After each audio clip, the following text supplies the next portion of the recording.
Hey, I thought I'd do some more prep time for the speedrun file on Z2 Chaos. Seems like people are more interested in watching this than DMC5. I mean, I can kind of understand why. There's an abundance of people playing that game, and and I'm not the best at it. I mean, it's not like I'm terrible at it. It's just V kind of made me not want to take the game to a high level. However, there was a new merge cheat engine table which apparently lets you change characters, and I think it works on the levels it didn't normally work on, which would be levels 4, I believe 14, and I think there was another one as well. So I'll probably be looking into that soon. But today I'm going to go ahead and do some progression here. This is basically the hardest difficulty in the game. The one that comes after this is kind of like a I couldn't really say it's like heaven and hell. It's more like a kind of a fusion of that and just easier difficulty. Because you're always transformed, and that comes with a ridiculous amount of buffs, and especially if you actually switch characters a lot, which a lot of people don't do in this game apparently. You can basically just fill the screen with the supers at all times. But on this difficulty, you don't get anything like that. You still have to play pretty honest.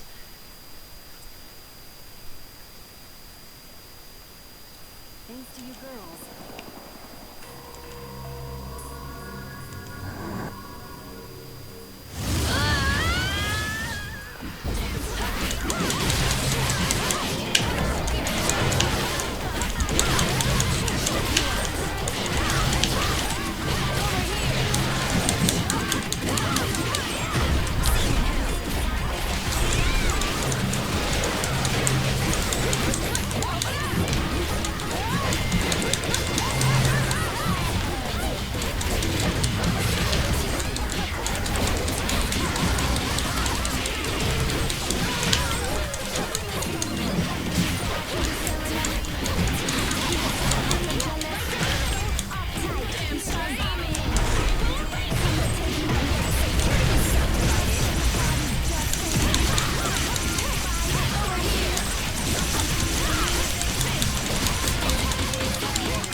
Kind of sad that they just kind of dropped support on DMC5. Like, I remember when they first announced that game, I was really hoping that they would have just more support for it. I was pretty disappointed they don't have things like a randomized Bloody Palace, maybe DLC weapons and stuff. A lot of people have been basically begging for them to do that, and they just don't seem to be wanting to comply for whatever reason. I don't know why.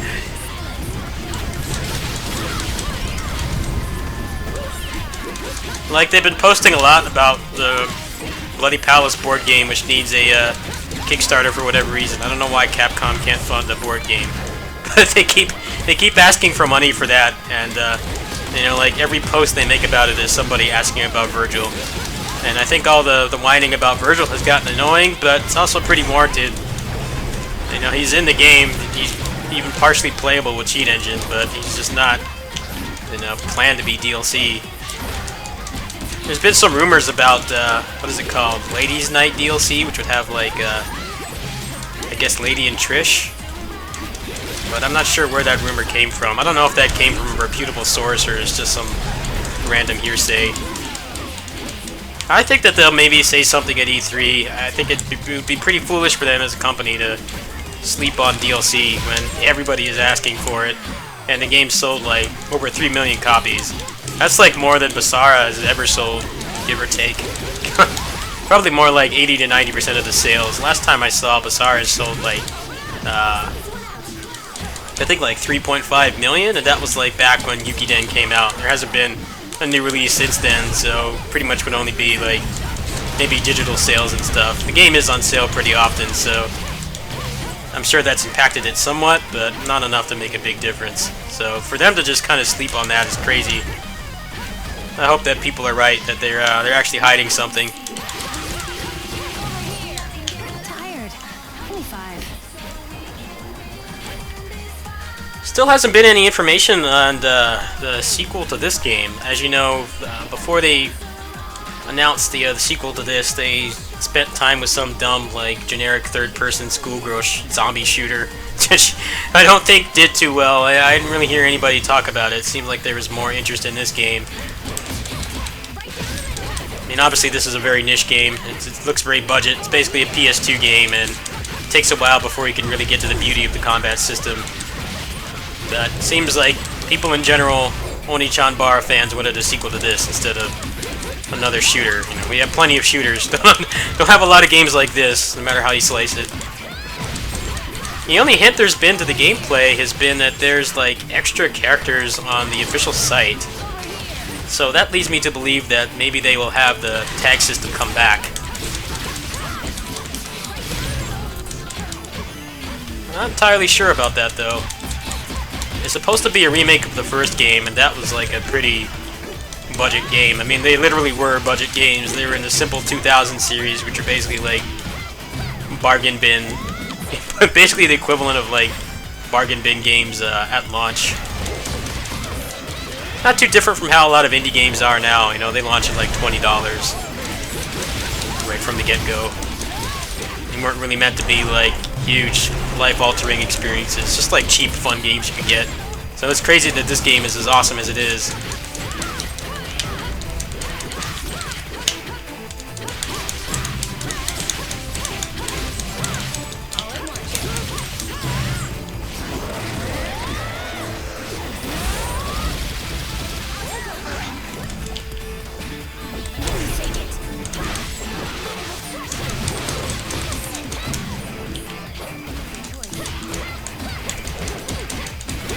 Not a fan of this level. The rooms are just way too big. It takes too long to find them, and they don't group up.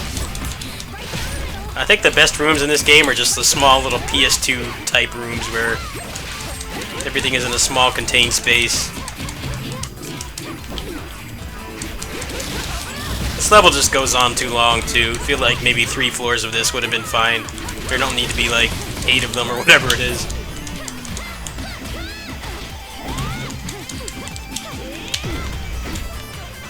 It's a pretty prime example too. They're just like chilling over here and you can't like really group them up easily.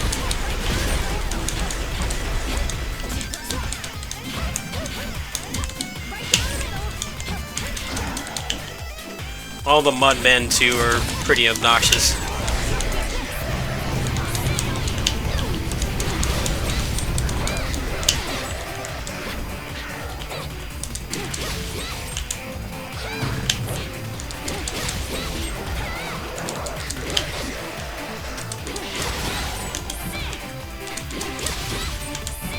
Come on!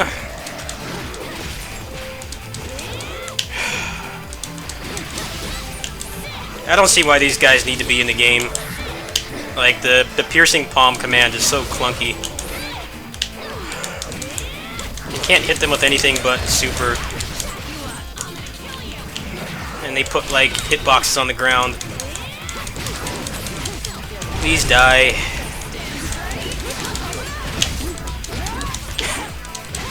I don't know what's up with the way they designed this game. It's like it's so fun and fluid at the beginning, and then towards the end it's just these super long levels that just never end. And you just don't have the ability to group the enemies up, so it gets really slow paced.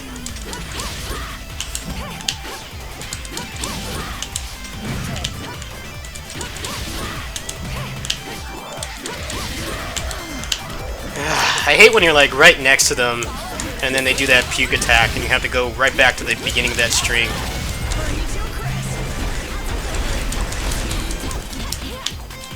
It's a nice thing about Berserk mode too is these guys are a total non-issue. They keep spamming that attack. I'm playing really bad right now, I'm sorry. Come on! Just die, please. Makes it worse is on this difficulty, it takes a lot longer to kill them because of the inflated health that they have. So sometimes a combo into a super won't kill them unless it's like level 2 or level 3, and it's really hard to get to that point. Yeah, as you see there, when you're transformed, all attacks deal damage to the Mudman.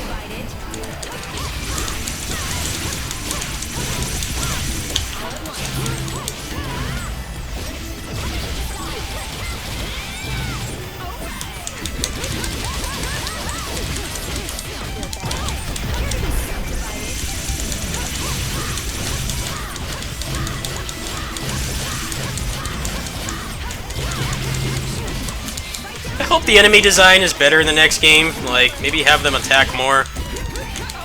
At the very least, have them actually, like, actively seek you out, because that's one of the problems.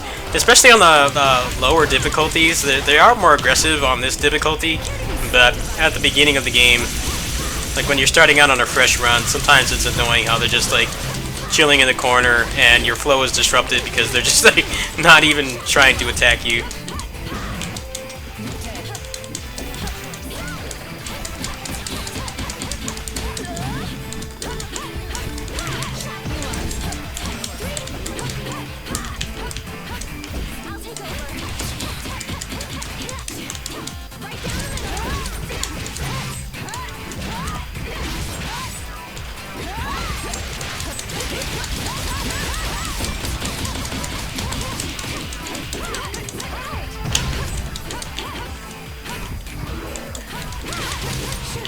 Shall I show you something even more amazing? See if I have any, oh no, I don't have any Chaos Gems.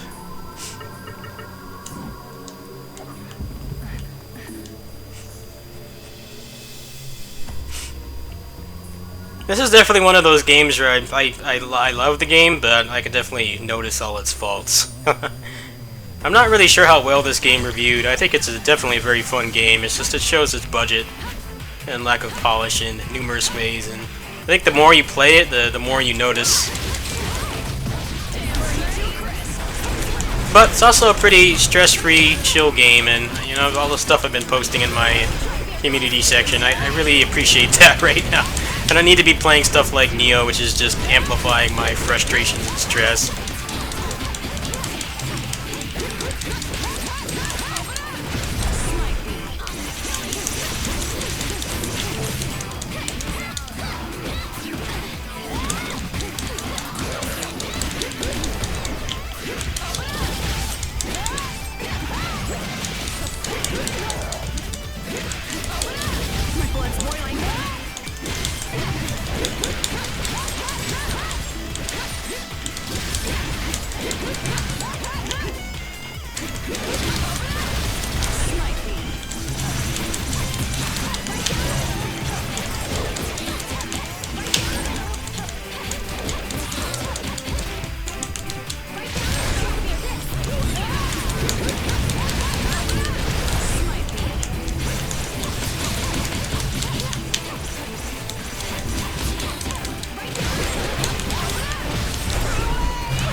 You saw how fast my meter came back in Berserk mode. That's basically what the entirety of the Berserk difficulty is. Pretty much just a victory lap. Like, you can see how these gun guys are actually attacking quite often, and I do need to prioritize them if I want to be able to keep anything else in hit stun. It's mostly the enemies that just chill in the corner that kind of break the pacing.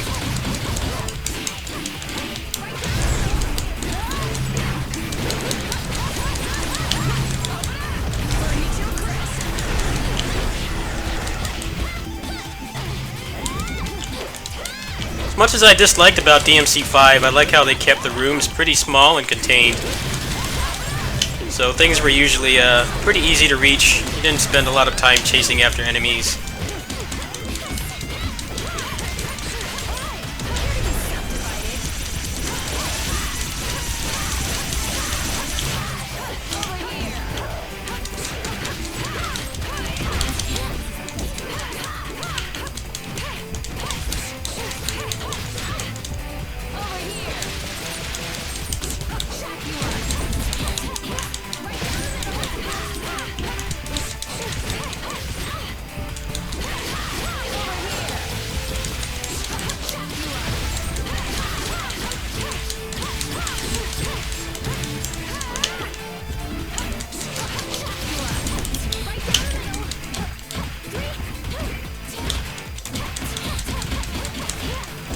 I actually really liked DMC5's campaign, aside from being forced to play as V. I thought that they did a great job of pacing things out.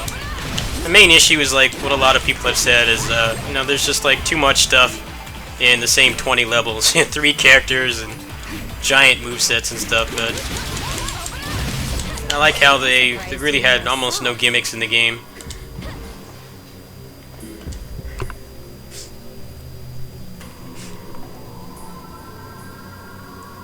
It's like they listened to some of the complaints, you know, how bad the campaign was in 4, the pacing and the puzzles just disrupting the flow and stuff, but then they didn't listen to things like keeping the inertia and reversals, and a lot of people were asking for more social features like net play and randomized Bloody Palace and stuff. It's pretty depressing that they don't have any kind of net play in the game, even though there is like existing net code. It's just you can't use it in a traditional sense.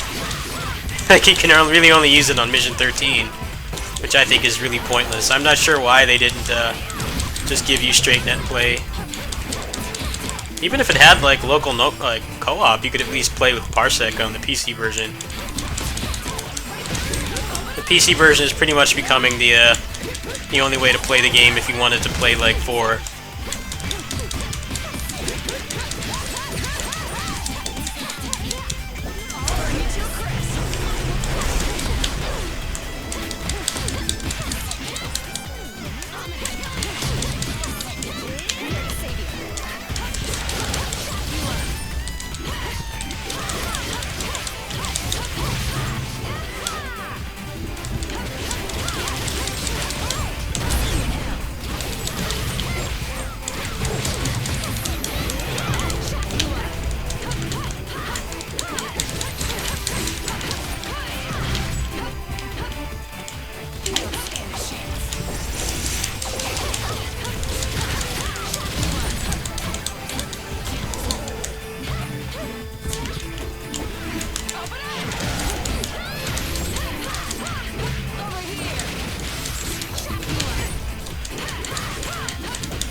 I ain't missing a beat.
Somehow the Mudmen survived that just massive onslaught of supers. I don't know how they do it. Seems like the most popular category for this, I mean obviously this is not like a big speed game or anything, is the Berserk mode, probably because it's the fastest.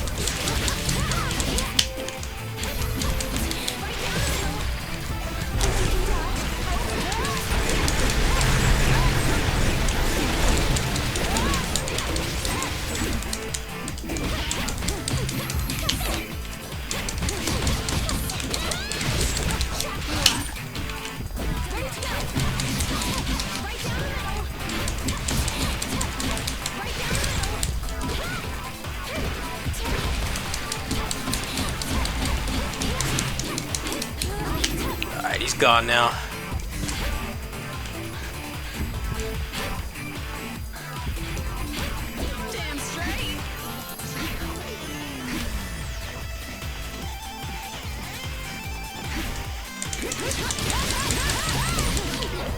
surprised even myself. You can see just how bad the pacing is here. There's no reason for this level to be this long, and for the floors to have so much just empty space where nothing is really happening.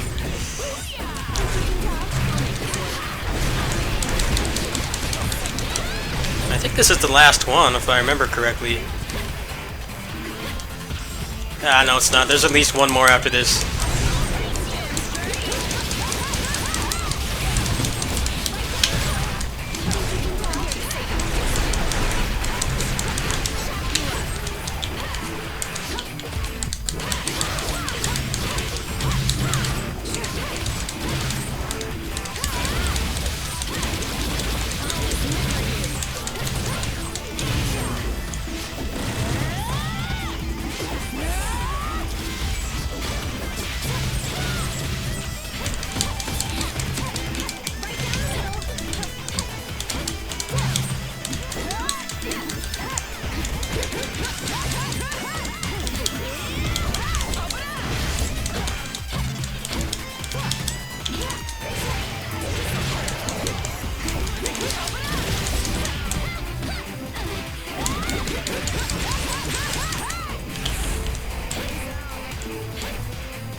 Way too easy.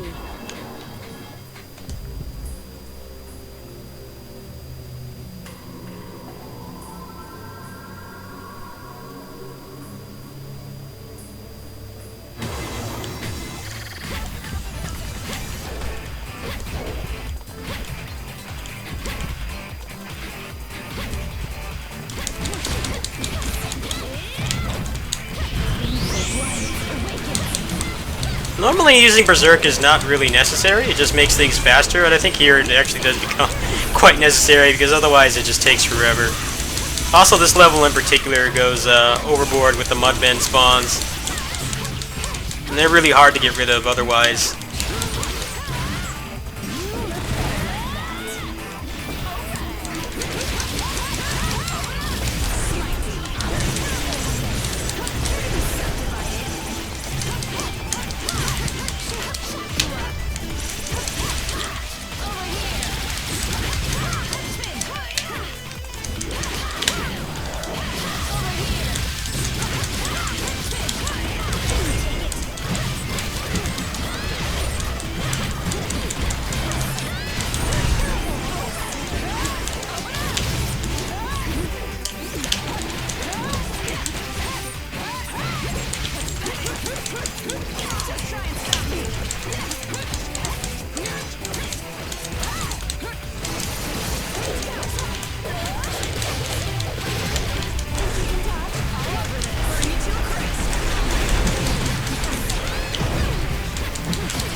Surprised even myself. Alright, still got 2 characters with your transformation meter maxed.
This guy's still alive. This game definitely provides the capability to do combo videos, that's for sure. Especially on this difficulty. And pop a power boost.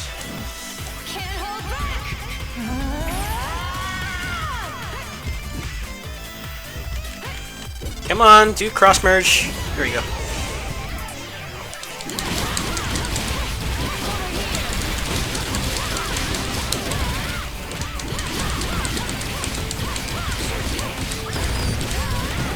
He's just completely skipped his first phase.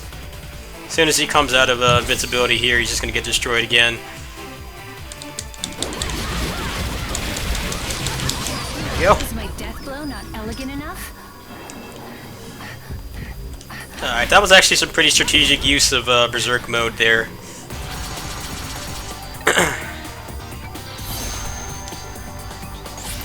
Okay, so that's basically the penultimate level. The level after this is just a straight boss fight, which I'm just going to burst through if I'm lucky. And then the next one is the final one. I'm not going to put that in this video, though, because that level's like 20 minutes long. I'll probably save that for another video. I do need to build up a backlog here so that I can start working on Musou Mei. It's probably better that I split things up. A little easier to digest that way, too. Okay, so you want to just skip all these guys since you always start off a level in cross merge. Go ahead and pop these.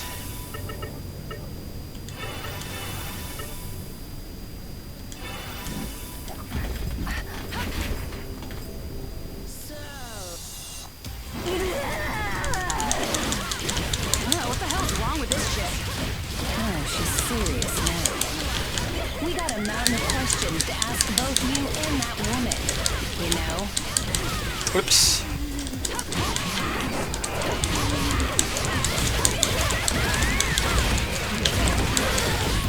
I give my all for this power.